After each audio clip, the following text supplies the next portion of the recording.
Olá, caros e caras colegas, servidores, estagiários e interessados neste tema que vamos apresentar na data de hoje. Meu nome é Tadeu Algimério de Góes Lima, sou promotor de justiça aqui no Ministério Público do Estado do Paraná, titular na 2ª Promotoria de Justiça do Foro Regional de Cambé, da comarca da região metropolitana de Londrina, e tenho atribuições nas áreas de proteção ao patrimônio público, proteção ao meio ambiente, habitação e urbanismo, saúde pública, além de atuação perante as varas cíveis e da Fazenda Pública do Foro Regional de Cambé. Venho aqui apresentar hoje um estudo que fiz e que compôs a coletânea Abuso de Autoridade, organizada pelos professores Eduardo Cambi e Gregório Sagra de Almeida, que reuniu textos de vários colegas do Ministério Público que se debruçaram sobre os tipos penais trazidos pela nova Lei de Abuso de Autoridade, a Lei 13.869 de 2019.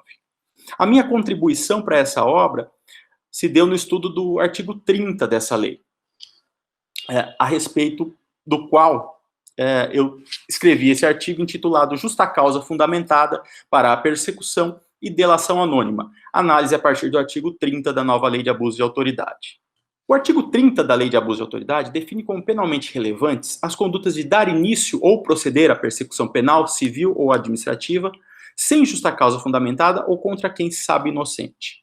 Em relação a essa figura típica de dar início ou proceder à persecução contra quem se sabe inocente, entendemos que se trata de uma forma específica, de um tipo especial de denunciação caluniosa. Porém, o nosso estudo focou justamente essa persecução sem justa causa fundamentada, que se trata de um tipo penal bastante novo, e que, portanto, pode suscitar muitas dúvidas na sua interpretação, na sua aplicação.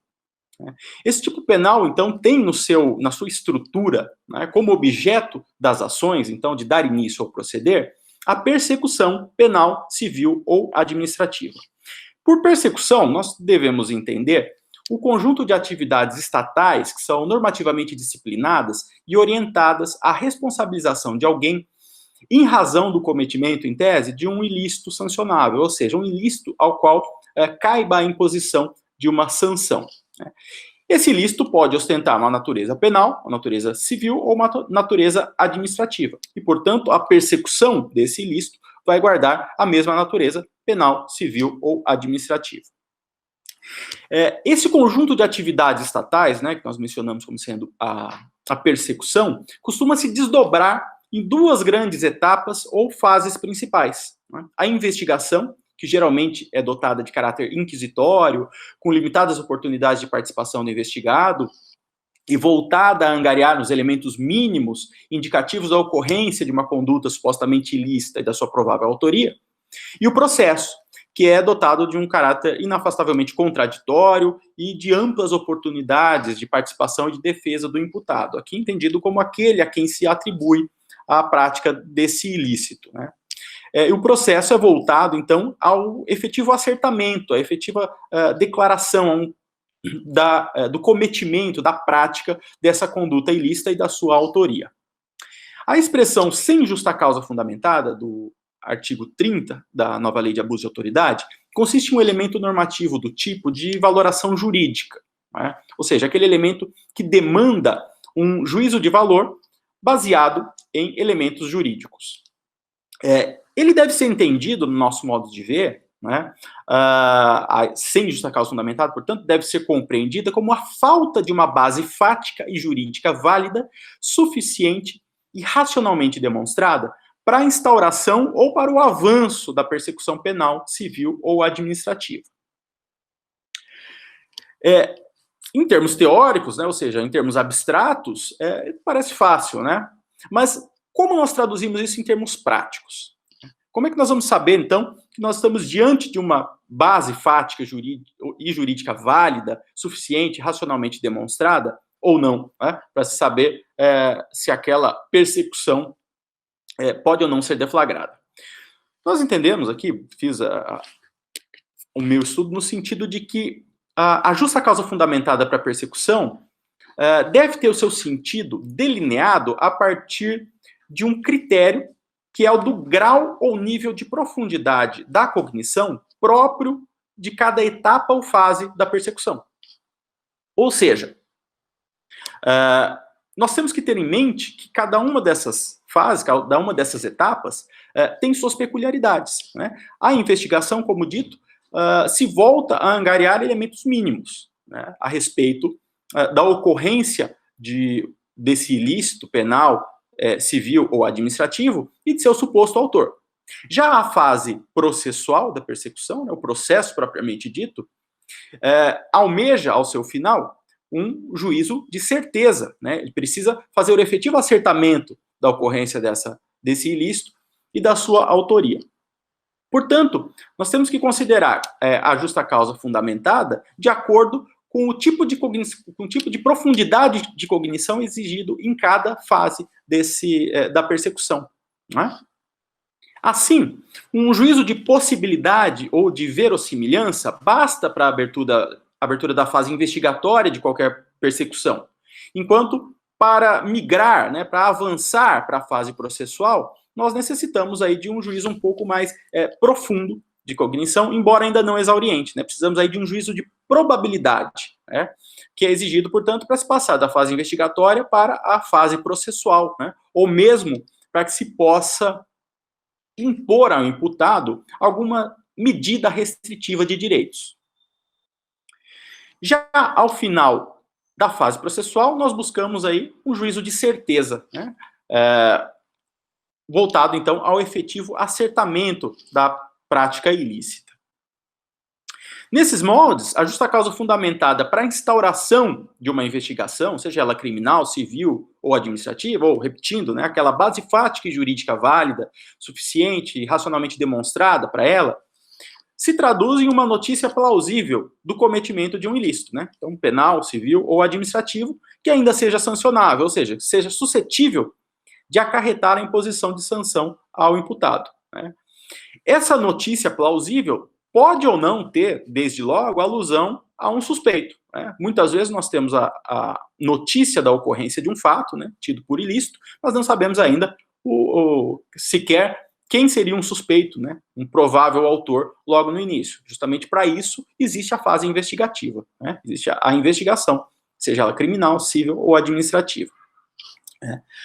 Tratando-se, então, especificamente da atuação do Ministério Público, essa notícia plausível do cometimento de um ilícito sancionável, né, que incumba ao Ministério Público perseguir, por exemplo, um ilícito de natureza extrapenal contra interesses superindividuais ou um ilícito penal, já vai autorizar que o Ministério Público deflagre uma investigação, né, por si mesmo, seja inquérito civil, seja um procedimento preparatório, seja um procedimento investigatório criminal, ou requisite a instauração de uma investigação aos órgãos competentes para tanto, né? Seja a requisição de instauração de uma investigação administrativa, seja a requisição de instauração de uma investigação criminal à polícia judiciária, por exemplo.